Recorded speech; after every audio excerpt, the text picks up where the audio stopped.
मुझे याद है बचपन के दिन जब हम स्कूल जाते थे तो स्कूल डेज में भी हम प्रेयर्स करते थे। असेंबली टाइम होता था, असेंबली टाइम में हम सब एकत्रित होते थे, वहाँ पे प्रेयर्स करते थे। और प्रेयर्स का टाइम हम सभी के लिए एक बोरिंग टाइम होता था।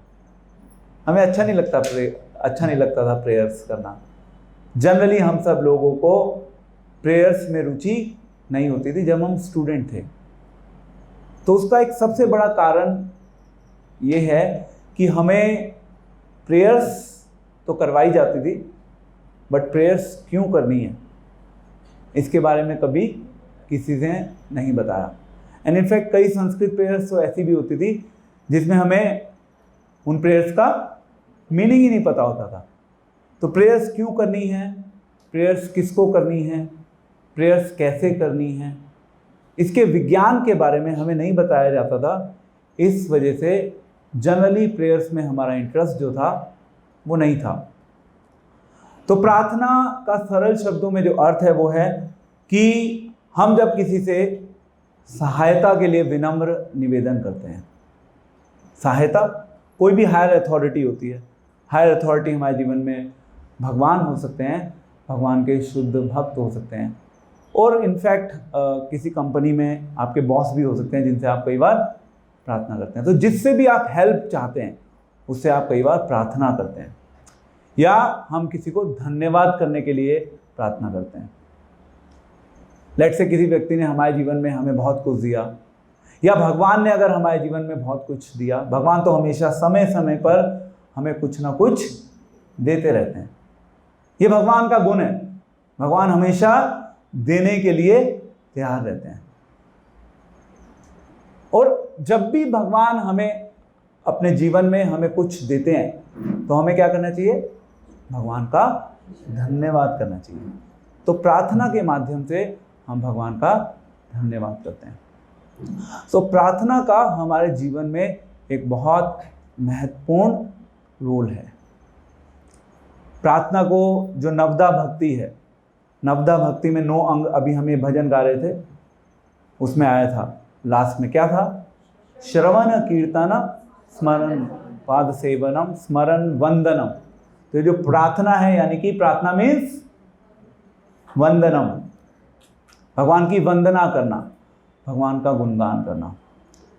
तो जब हम भगवत गीता की बात करते हैं तो भगवत गीता में भी जगह जगह पर भगवान की प्रार्थना की गई है और हमें सिखाया गया है किस प्रकार से भगवान की प्रार्थना हमें करनी चाहिए।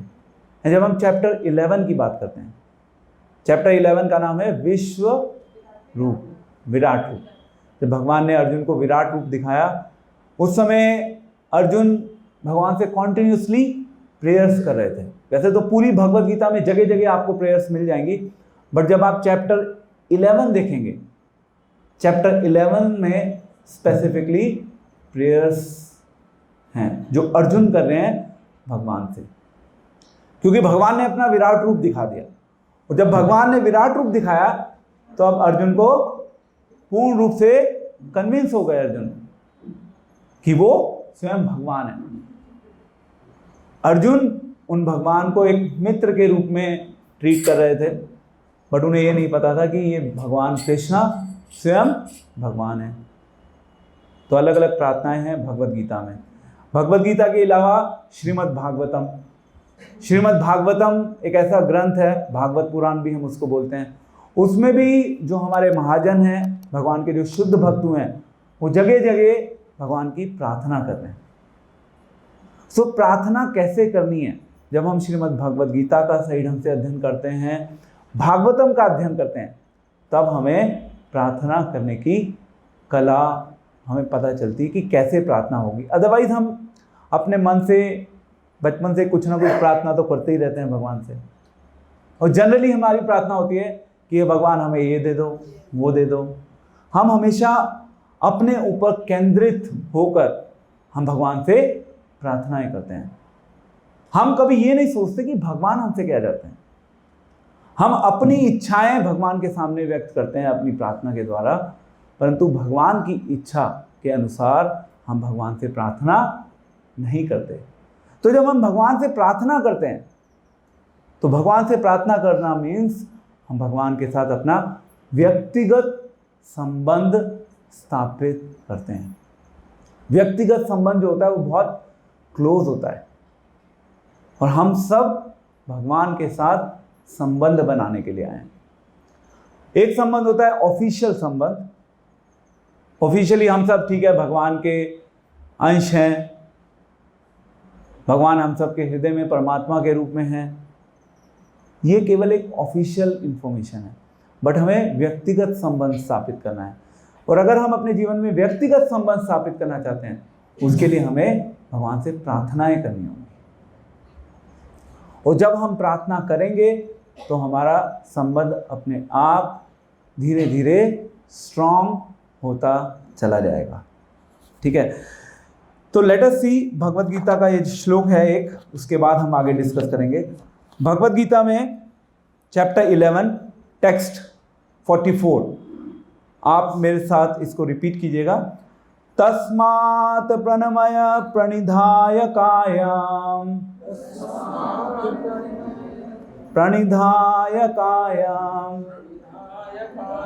प्रसादये त्वाम अहम ईशम इदयम् पिता इव पुत्रस्य सखा इव सख्यु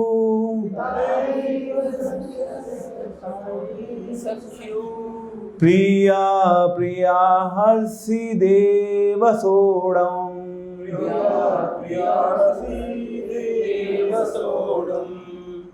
ओके, 11.44। तो आप सब घर पे इसको पढ़िएगा जरूर। बहुत अच्छी प्रार्थना है जो अर्जुन कर रहे हैं। मतलब मैंने भी आज तक कभी इतने ध्यान से पढ़ा नहीं था इस श्लोक को, कि किस प्रकार से अर्जुन भगवान से प्रार्थना कर रहे हैं। One of the best shloka of Bhagavad Gita on prayers. तो अर्जुन कह रहे हैं भगवान से, जब भगवान ने अर्जुन को विराट रूप दिखा दिया, तो उसके बाद आप प्रत्येक जीव द्वारा पूजनीय भगवान हैं, अतः मैं गिरकर सादर प्रणाम करता हूँ और आपकी कृपा की याचना करता हूँ। जिस प्रकार पिता अपने पुत्र की ठिठाई सहन करता है, या मित्र अपने मित्र की भ्रष्टता सह लेता है, या प्रिय अपनी प्रिया का अपराध सहन कर लेता है, उसी प्रकार आप कृपा करके मेरी त्रुटियों को सहन कर लें। ओके, तो सबसे पहले यहाँ पे आ रहा है कि आप प्रत्येक जीव द्वारा पूजनीय भगवान हैं। तो यहाँ पे 3 चीजें हैं जो हमें समझनी होंगी। एक होता है साधना, एक होता है साधक, एंड तीसरा है साध्य। साधना मीन्स हम जो साधना करते हैं, और दूसरा साध्य जो ऑब्जेक्ट है, यानी कि भगवान को बोलते हैं आश्रय रस। हम सब भगवान के ऊपर आश्रित हैं और हम हैं विषय, भगवान हमें भोगते हैं। एंड साधना, साध्य एंड साधक, हम सब जीवात्मा क्या हैं? हम साधक हैं। तो हम सब भगवान को पूजना हमारे जीवन का, हम सभी के जीवन का लक्ष्य है कि हम भगवान को पूजें। तो ये अर्जुन सबसे पहले बोल रहे हैं कि आप सभी जीवों के द्वारा पूजनीय है। तो यहाँ पे कोई एक्सेप्शन नहीं है, सभी जीवों के द्वारा पूजनीय है। इस कमरे में कोई बैठा है, इस कमरे से बाहर कोई है, सभी के ऑब्जेक्ट हैं भगवान, जिनको हमें पूजना चाहिए। पूजना, भक्ति करना, सेवा करना, प्रार्थना करना, ये सब एलिमेंट्स हैं भक्ति के। हमें करना है ये सब, ये हमारे लिए एक्शनेबल है। एंड दूसरा पार्ट इसमें आ रहा है कि वो गिरकर भगवान को प्रणाम कर रहे हैं। तो जब हम गिरते हैं किसी के आगे, यानी कि हम उसके आगे अपनी दीनता प्रकट करते हैं, तो हम भगवान के आगे अपनी दीनता प्रकट करते हैं, और भक्तों के आगे भी हमें अपनी दीनता को प्रकट करना चाहिए। भगवान एवं भगवान के भक्त हमारे लिए दोनों ही महत्वपूर्ण हैं। तो ऐसा नहीं कि हम केवल भगवान से प्रार्थना करते हैं, हम भगवान से भी प्रार्थना करते हैं और भगवान के भक्तों से भी प्रार्थना करते हैं। इस संसार में लोग जनरली जब प्रार्थना करते हैं वो केवल अपनी प्रार्थना को कहां तक सीमित रखते हैं? भगवान तक। उनको भक्तों से ज्यादा कुछ लेना देना नहीं होता। बट जब हम भक्ति में आगे बढ़ते हैं तो हमें पता चलता है कि अगर हमारी प्रार्थना को हमें भगवान तक पहुंचाना है तो वो कैसे पहुंचेगी? भगवान के भक्तों के माध्यम से पहुंचेगी। हमारे अंदर अभी इतनी शक्ति नहीं है कि हम भगवान की प्रार्थना डायरेक्टली हम कर सकें, हमारे अंदर ये शक्ति नहीं है। तो इसलिए आप देखिए श्रील प्रभुपाद, तो श्रील प्रभुपाद हमेशा प्रार्थना करते थे। एक बार श्रील प्रभुपाद भक्ति वेदांत मैनर लंदन में प्रचार कर रहे थे। प्रभुपाद तो पूरे विश्व में ट्रैवल करते थे, प्रचार करते थे। तो प्रभुपाद ने वहां पे प्रवचन दिया और प्रवचन में प्रभुपाद ने कहा कि I will never fall down, आप कभी भी अपनी पोजीशन से गिर सकते हैं, यानी कि आपका पतन हो सकता है। अब ये पतन क्या है कि आप अपनी भक्ति में लेट से आज आप 16 माला कर रहे हैं, 6 महीने बाद ऐसा हुआ कि कुछ स्थिति खराब हो गई, आपकी माला 6 माला से क्या हुआ, 16 माला से क्या हुई, 4 माला पे आ गई या 0 माला पे आ गई, ऐसा भी हो जाता है। तो ये होता है पतन। ऐसे अलग अलग प्रकार से हमारे आध्यात्मिक जीवन में पतन भी होते हैं। तो प्रभुपाद ने बोला आप सब गिर सकते हैं परंतु मैं नहीं गिरूंगा। तो उस प्रवचन के खत्म होने के बाद श्रील प्रभुपाद जो वहाँ पे विग्रह थे उन विग्रह से प्रार्थना कर रहे थे। तो एक डिवोटी श्रील प्रभुपाद के पास पहुँच गए। उन्होंने प्रभुपाद से पूछा कि प्रभुपाद आप क्या प्रार्थना कर रहे हैं भगवान से?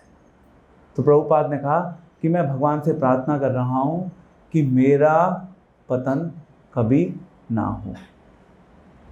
तो फिर उस डिवोटी ने पूछा कि प्रभुपाद अभी तो आपने प्रवचन में बोला था कि आपका तो पतन कभी होगा नहीं। तो प्रभुपाद ने कहा क्योंकि मैं हमेशा भगवान से प्रार्थना करता हूं इसलिए मेरा पतन कभी नहीं होगा। इनफैक्ट ये जो हरे कृष्णा कीर्तन है, ये हरे कृष्णा कीर्तन भी एक माध्यम है जिसके द्वारा हम भगवान से प्रार्थना कर रहे हैं। अभी सुबह मॉर्निंग में हम सब डिवोटीज ने मिलकर हरिनाम संकीर्तन किया। वो हरिनाम संकीर्तन क्या है? वो भी भगवान से प्रार्थना है। और प्रार्थना भी 2 प्रकार की होती है। कई बार हम प्रार्थना अपने लिए करते हैं, कई बार हम प्रार्थना जन कल्याण के लिए करते हैं, दूसरों के कल्याण के लिए करते हैं। और श्रील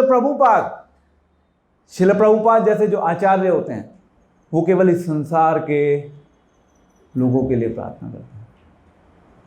उनको अपने लिए प्रार्थना की कोई आवश्यकता नहीं है, बट वो अलग अलग समय पर उदाहरण देकर वो सिखाते हैं कि किस प्रकार से हमें प्रार्थना करनी है। श्रील प्रभुपाद के जितने भी इंटरेक्शन से अपने डिसाइपल्स के साथ वो हमेशा कह रहे हैं my blessings upon you, may you always advance in Krishna consciousness, हमेशा तुम्हारी कृष्ण भावनामृत में प्रगति हो। एक रूल होता है बहुत important, prayers always goes up and the blessings comes down. तो जब हम एक कृष्ण भावनामृत में शुरू में आते हैं तो हम किसी उन्नत भक्त के लिए हम प्रार्थना करते हैं, हम उसको आशीर्वाद नहीं देते, है ना? आशीर्वाद तो ऊपर से नीचे आता है। तो भगवान एवं भगवान के शुद्ध भक्त हमें आशीर्वाद देते हैं और हम हमेशा प्रार्थना करते हैं। और क्योंकि हम अपने आप को हमेशा निकृष्ट मानते हैं तो हम हमेशा दूसरों के लिए प्रार्थना करते हैं। हम कभी ये नहीं सोचते कि हम किसी को ब्लेसिंग देंगे। तो ये भावना होती है भक्तों की, वो हमेशा दूसरों के लिए प्रार्थना करते हैं। तो मुझे याद है एक इंसिडेंट, मैं सेंटर पे था, मैं केशवानंद प्रभु से ऐसी बात हो रही थी। उस समय मेरी थोड़ी तबीयत ज़्यादा खराब रहती थी।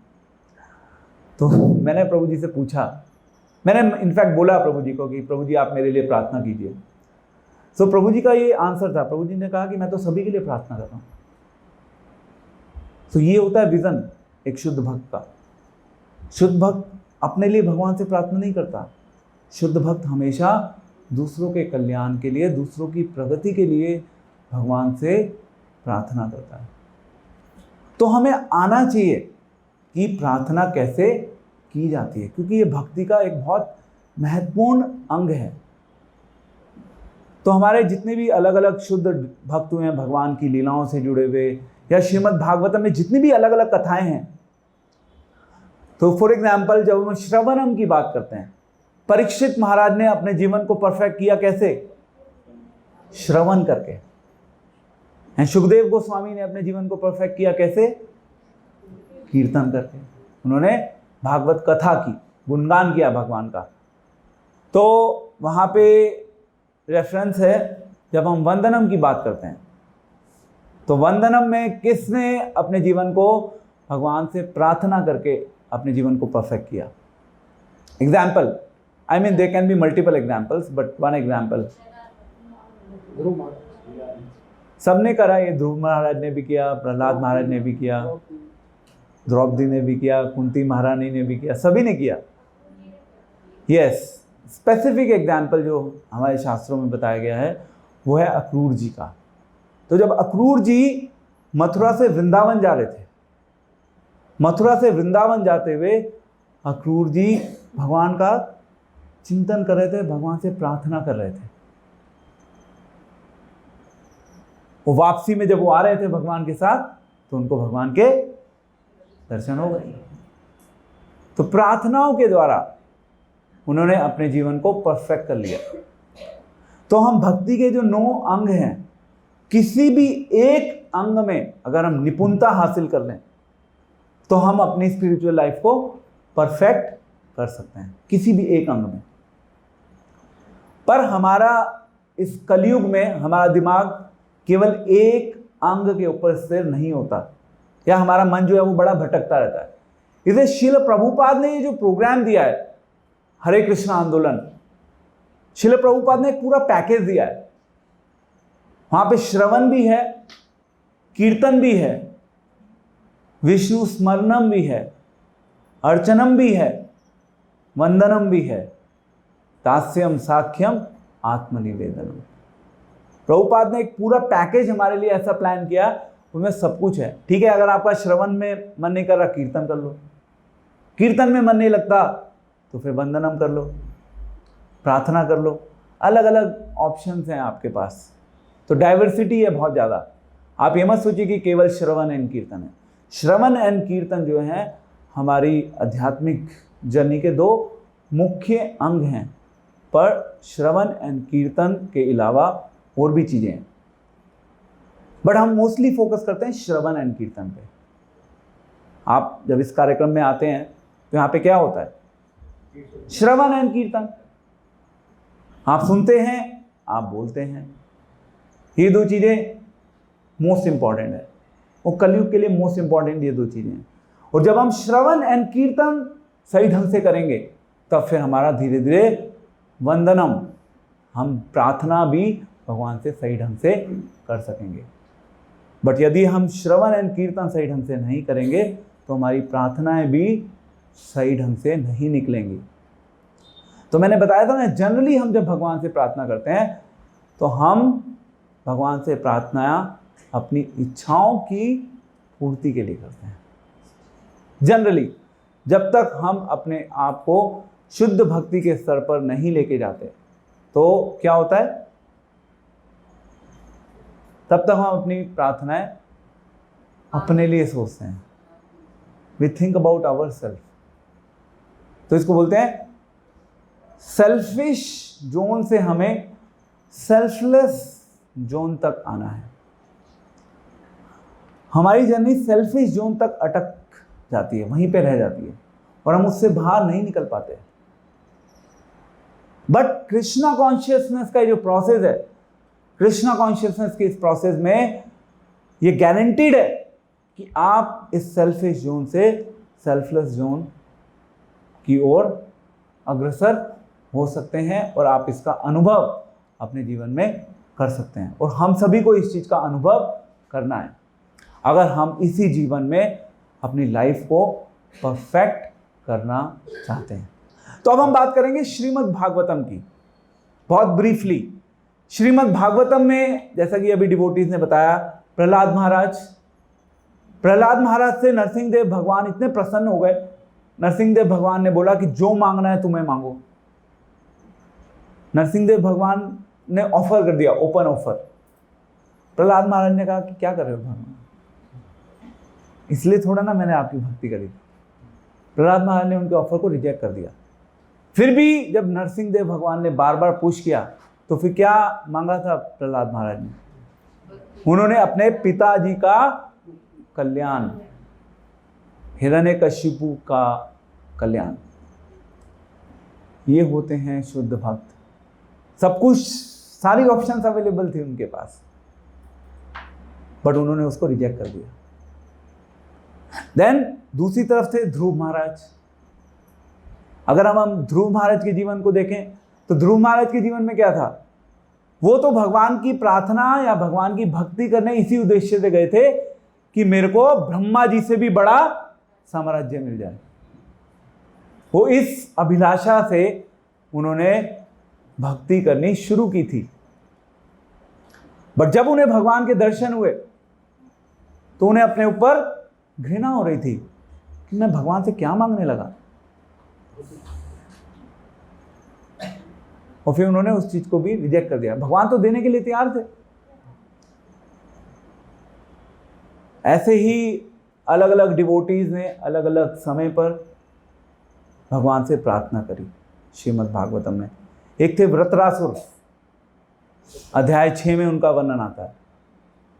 वो कह रहे हैं कि मैं तो भगवान के जो शुद्ध भक्त हैं, हे भगवान मेरे को केवल शुद्ध भक्तों के भक्त के चरणों की छाया प्रदान कर दीजिए, मेरे लिए वो ही काफी है। वो उस स्तर पे सोच रहे हैं। तो अलग अलग डिवोटीज अलग अलग स्तर पे, अलग अलग स्थिति में भगवान से अलग अलग प्रकार से प्रार्थना करते हैं। अब हम एक और पॉइंट, कुंती महारानी की जब बात करते हैं तो जब भगवान कृष्णा ने, जो पांडव थे, पांडवों को जितवा दिया, उसके बाद भगवान कृष्ण ने द्वारका जाने का प्लान किया। अब कुंती महारानी को ये पता चल गया। तो जब कुंती महारानी को ये सूचना मिल गई कि भगवान कृष्णा जाने वाले हैं, तो फिर उन्होंने भी भगवान से प्रार्थना करी। और वहाँ पे हम सीख सकते हैं कि किस प्रकार से प्रार्थना की जाती है। प्रार्थना 4 अलग अलग प्रकार की हो सकती है। वैसे तो कोई ऐसी लिमिट या कोई कैटेगराइजेशन नहीं है, बट फिर भी आप ब्रॉड लेवल पे 4 भागों में प्रार्थनाओं को विभाजित कर सकते हैं। कुंती महारानी ने भी यही किया था। सबसे पहली प्रार्थना भगवान के यश का गुणगान करना। तो कुंती महारानी ने जब भगवान से प्रार्थना करनी शुरू करी तो वहाँ पे सबसे पहले उन्होंने भगवान के यश का गुणगान किया। दूसरी प्रार्थना, भगवान के सामने अपनी कमियों को बताना। देखिए, वैसे तो भगवान को सब कुछ पता ही है। आप कहेंगे भगवान को तो सब कुछ पता है हमारे बारे में, हमारे हार्ट में क्या चल रहा है। जब भगवान हमारे हृदय में हैं परमात्मा के रूप में, तो भगवान को तो सब चीज़ों की इंफॉर्मेशन है। बट फिर भी हमें भगवान को अपनी कमियों के बारे में बताना चाहिए। और हम सब में कमियां हैं। अगर हम सही ढंग से भक्ति करेंगे, एक कमी ढूंढने का प्रयास करेंगे, तो हमें 10 कमियां मिल सकती हैं। बट क्वेश्चन ये है कि क्या हम उन कमियों को ढूंढने के लिए तैयार हैं? और जितना हम चैंटिंग के प्रोसेस के द्वारा हरे कृष्णा कृष्ण कृष्ण हरे हरे, हरे राम राम राम हरे हरे, जितना हम ये हरे कृष्ण महामंत्र करते हैं, उतना हमारी जो कमियां होती हैं धीरे धीरे उजागर होने लगती हैं। देखिए, 2 प्रकार के लोग होते हैं। एक वो लोग हैं जो हरे कृष्ण महामंत्र करते ही नहीं है। तो जो हरे कृष्ण महामंत्र नहीं करते या भक्ति नहीं करते, उनको अपने जीवन में अपनी कमियों के बारे में पता ही नहीं होता। वो कभी सोचते ही नहीं कि कमियां भी होती हैं या कमियां भी एग्जिस्ट करती हैं, या इस प्रकार से वो कमियां हमारे जीवन में, हमारे हृदय के अंदर कूट कूट के भरी हो सकती हैं। वो इस चीज के ऊपर नहीं सोचते। और दूसरी कैटेगरी कौन सी है? डिवोटीज की, जो भक्ति करते हैं। और जब हम सही ढंग से भक्ति करते हैं तो हमें धीरे धीरे हमें अपने आप, हमारे अंदर जो कमियां हैं वो कमियां अपने आप उजागर होने लगती हैं। तो हमारी कमियां कैसे उजागर होती हैं? एक कमी वो जो हमें अपने आप, हम जब आत्म मंथन करते हैं उससे हमें पता लगने चलता है कि हमारे अंदर ये भी कमी है, हमारे अंदर ये भी कमी है। और दूसरा, हमें दूसरे डिवोटीज से पता चलता है कि भाई हमारे अंदर ये कमी है। तो एकदम से हम शायद रिवोल्ट कर सकते हैं, ओके प्रभु जी आपने मुझे कैसे कह दिया कि मेरे अंदर ये कमी है। बट जब हम थोड़ा सा उसके ऊपर विचार करते हैं तब हमें पता चलता है कि यस, हमारे अंदर ये कमी है। तो ये विचार करना जरूरी है।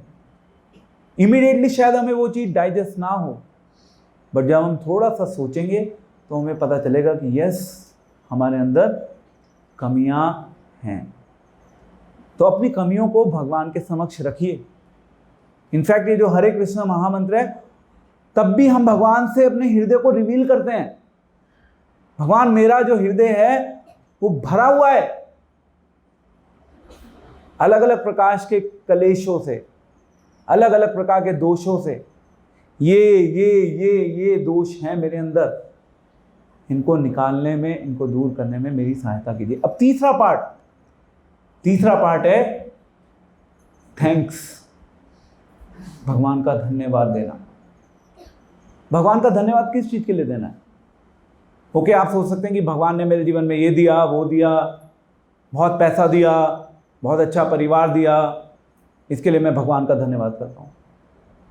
या बहुत अच्छे मित्र दिए, इसके लिए मैं भगवान का धन्यवाद करता हूँ। भगवान का धन्यवाद अगर करना है तो किस चीज के लिए करना है? सबसे important,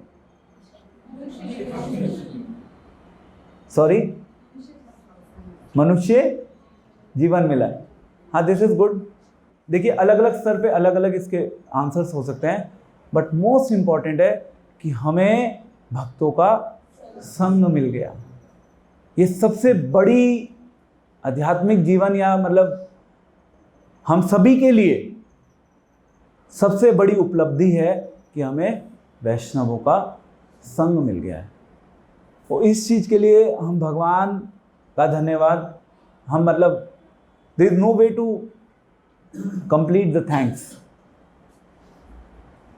You can keep on thanking Krishna for the whole life, for what you have been given by Krishna, by giving you the association of devotees. But still, it will never end. But इसका result क्या होगा जब आप thanks करेंगे? इसका result ये होगा कि भगवान से आपका संबंध क्लोज होता चला जाएगा। आप और ज़्यादा भगवान के समीप आने लगेंगे, क्योंकि आप शुद्ध होते चले जाएंगे ना। और जब आप शुद्ध होंगे तो मीन्स भगवान आपके और ज़्यादा निकट आ जाएंगे। तो ये हो गया थर्ड एलिमेंट प्रेयर का। एंड देन फोर्थ एलिमेंट, कोई बता सकता है? What can be the fourth element of prayer?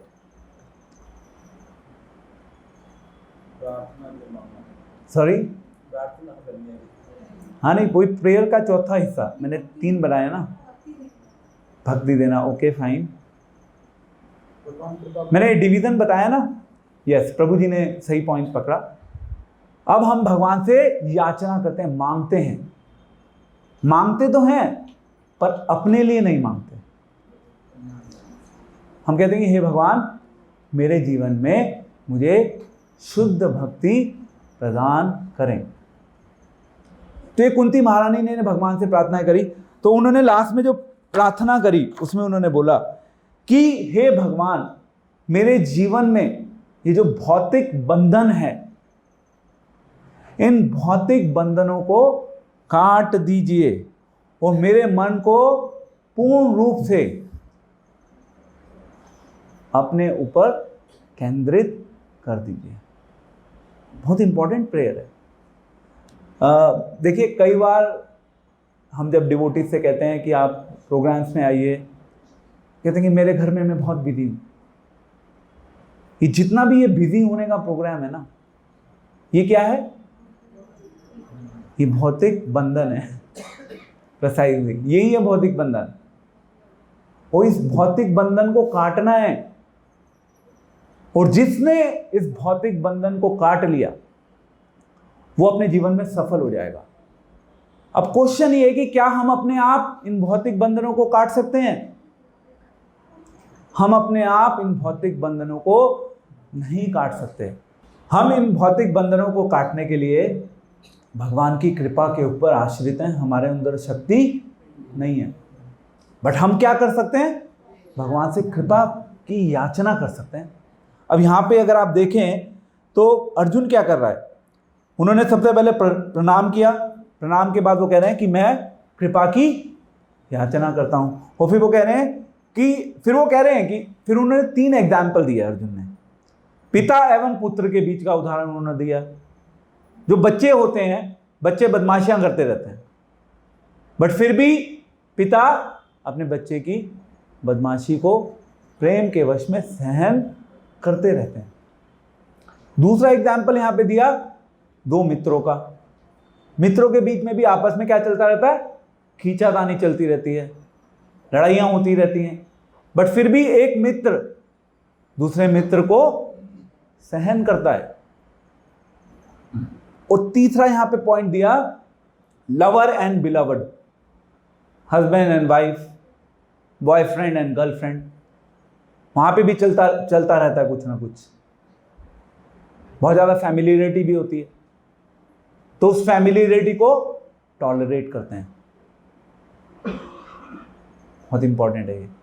तो ये 3 एग्जाम्पल कोट किए अर्जुन ने, और फिर उन्होंने बोला कि जिस प्रकार से आप इन सबको, मतलब ये सारे एग्जाम्पल्स में ये सब रिलेशनशिप्स के बीच में एक दूसरे को सब सहन कर रहे हैं, उसी प्रकार से कृपा करके मेरी त्रुटियों को सहन कर लें। हम गलतियां करते रहते हैं। मनुष्य जो है ना, वो गलतियों का पुतला है। चाहे महात्मा गांधी थे, महात्मा गांधी जो थे उन्हें पता था कि someone is going to assassinate him, कोई उनको मारने वाला है, उनको पता चल चुका था ऑलरेडी, बट फिर भी उन्होंने इस चीज के ऊपर ध्यान नहीं दिया और गलती से वो फाइनली उनका जीवन खत्म हो गया। ऐसे ही होता है, गलतियां सबसे होती हैं, हमसे भी होती हैं, बट हम अगर सही ढंग से भगवान को सबमिट करेंगे कि हे भगवान आप मेरी गलतियों को स्वीकार कर लीजिए, मैं तो बना ही गलतियां करने के लिए, बट यस इन गलतियों से आप ही मुझे निकाल सकते हैं, मेरे अंदर शक्ति नहीं है, मेरे अंदर क्षमता नहीं है इन गलतियों से निकलने की। और इससे पहले एक और श्लोक है, यहाँ पे श्लोक संख्या है 38, मैं इसका मीनिंग पढ़ रहा हूँ। यहाँ पे भी प्रार्थना कर रहे हैं अर्जुन, आप आदि देव सनातन पुरुष तथा इस दृश्य जगत के परम आश्रय हैं। भगवान क्या है? आश्रय। हम सब अल्टीमेटली भगवान के ऊपर आश्रित हैं। आप सब कुछ जानने वाले हैं, भगवान को सब कुछ पता है और आप ही सब कुछ हैं और जानने योग्य हैं। हमारे जीवन का लक्ष्य है भगवान को जानना। आप भौतिक गुणों से परे परम आश्रय हैं। तो ये प्रार्थनाएं चल रही हैं, भगवान के गुणगान में अर्जुन प्रार्थना कर रहे हैं। तो अभी हमने बात करी भगवद गीता की, भगवद गीता के बाद हमने डिस्कस किया श्रीमद् भागवतम, बस रेफरेंसेस हमने दिए हैं। श्रीमद् भागवतम के बाद चैतन्य महाप्रभु शिक्षाष्टकम में बता रहे हैं 2 श्लोक। ऐसे तो वो शिक्षाष्टकम में 2 श्लोक इंपॉर्टेंट है, प्रार्थना से जुड़े हुए, सारे ही श्लोक प्रार्थना से जुड़े हुए हैं। 4th श्लोक एंड 5th श्लोक। 4th श्लोक क्या है? ना धनम ना जनम ना सुंदरिम कविताम वा जगदीश कामये मम जन्मनि जन्मनीश्वरे भवतात् भक्ति अहेतुकी त्वये। जिस चीज के लिए हम बचपन से भाग रहे हैं जिस चीज की प्रार्थना बचपन से हमारे हृदय में कहीं ना कहीं छुपी होती है या निकलती रहती है, क्या क्या प्रार्थना निकलती है हमारे अंदर से? हमें धन चाहिए, हमें जन यानी कि गुणगान, ना सुंदरी। चैतन्य महाप्रभु ने स्ट्रेट अवे उस चीज को रिजेक्ट कर दिया। कविताम हमें अपने गुणगान के लिए नहीं, भक्ति हम अपने गुणगान के लिए नहीं करते। कविताम व जगदीश कामये, एंड देन मम जन्मनि जन्मनीश्वरे, मैं जन्म जन्म तक भगवान आपसे केवल यही प्रार्थना करता हूं कि मुझे अपनी प्रेमा भक्ति प्रदान कीजिए। ये प्रार्थना है। हमारी प्रार्थना उल्टी चलती है। चैतन्य महाप्रभु क्या प्रार्थना सिखा रहे हैं? एंड देन उसके बाद आई नंद तनुजा किंकरम पतिताम व विश्व में भवाम बुधु कृपया तब पाद पंकज स्थित धूलि सदर्शनम विचिंतया। वहां पे क्या कह रहे हैं भगवान चैतन्य महाप्रभु? कह रहे हैं कि ऐ नंद तनुजा किंकरम, नंद के पुत्र भगवान कृष्णा, किंकरम, मैं आपका क्या हूं? किंकर, दास हूं। पतिताम व विश्व में भवाम बुधु, समहाउ और अदर, मैं इस भौतिक संसार में नीचे गिर गया हूं, समहाउ और अदर। कृपया तब पाद पंकजा, पर मैं आपकी कृपा से, क्या हो सकता है आपकी कृपा से? स्थित धूलि सदर्शनम विचिंतया, आपकी कृपा होगी तो उसका रिजल्ट क्या होगा? मैं आपके चरणों की धूल बनने लायक हो सकता हूं, कृपया मुझे स्वीकार कर लीजिए। चैतन्य महाप्रभु जो प्रेयर्स हमें दे रहे हैं वो बिल्कुल अलग हैं, और इस संसार में जो हम प्रेयर्स करते आ रहे हैं बचपन से वो बिल्कुल अलग हैं। तो it's complete turn around, 360 degree turn around. ये है कृष्ण भावनामृत। ये हमें कृष्ण भावनामृत सिखाने के लिए आया है। श्रील प्रभुपाद का जो अभियान है, तो हमें अपनी प्रार्थनाओं के ऊपर वर्क करना है कि हमें क्या प्रार्थना करनी है भगवान से। हमारे जीवन का लक्ष्य क्या है? हमारे जीवन का लक्ष्य है शुद्ध भक्ति। हमारे जीवन का लक्ष्य पूजा, लाभ एंड प्रतिष्ठा नहीं है अल्टीमेटली।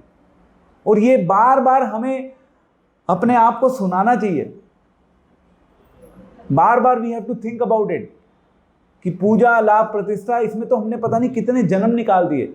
हमने करोड़ों जन्मों से भगवान से इसी चीज की प्रार्थना की है, और भगवान ने समय समय पर हमारी उन प्रार्थनाओं को स्वीकार भी किया है। परंतु इस जीवन में भगवान हमें अवसर दे रहे हैं कि सही प्रार्थना तो कर लो, और अगर हम सही प्रार्थना करेंगे तो भगवान उस सही प्रार्थना को हमेशा फुलफिल करेंगे। पर गलत प्रार्थना को भगवान हमेशा फुलफिल नहीं करेंगे, फिर भगवान चूजी हो जाते हैं। कई बार लोग कहते हैं कि क्या भगवान हमारी प्रार्थनाओं को सुनते हैं? 100% सुनते हैं। पर क्या सारी हमारी प्रार्थनाएं सफल हो जाती हैं? नहीं होती। तो 100% कैसे सुनते हैं? क्योंकि भगवान जो है ना वो परम हितैषी हैं, परम कल्याणकारी हैं। तो हमारे कल्याण के लिए क्या आवश्यक है? अगर हम भक्ति सही ढंग से कर रहे हैं, हम गलत चीज की भी प्रार्थना करेंगे, और अगर हम भक्ति सही ढंग से कर रहे हैं तो भगवान हमारी उस प्रार्थना को रिजेक्ट कर देंगे, क्योंकि वो प्रार्थना हमारे लिए हानिकारक हो सकती है। तो जो चैतन्य महाप्रभु ने प्रार्थना करी कि समहाउ और other I have fallen into this material world, ये वर्ड जो है ये बहुत डेंजरस प्लेस है। जो इस चीज को मान रहा है वो फिर सही ढंग से प्रार्थना करेगा कि हे भगवान मुझे इस संसार से निकाल दीजिए। समहाउ अदर मैं इस संसार में आ तो गया हूं, बट ये निकालने का जो काम है ये किसका है? भगवान आपका है।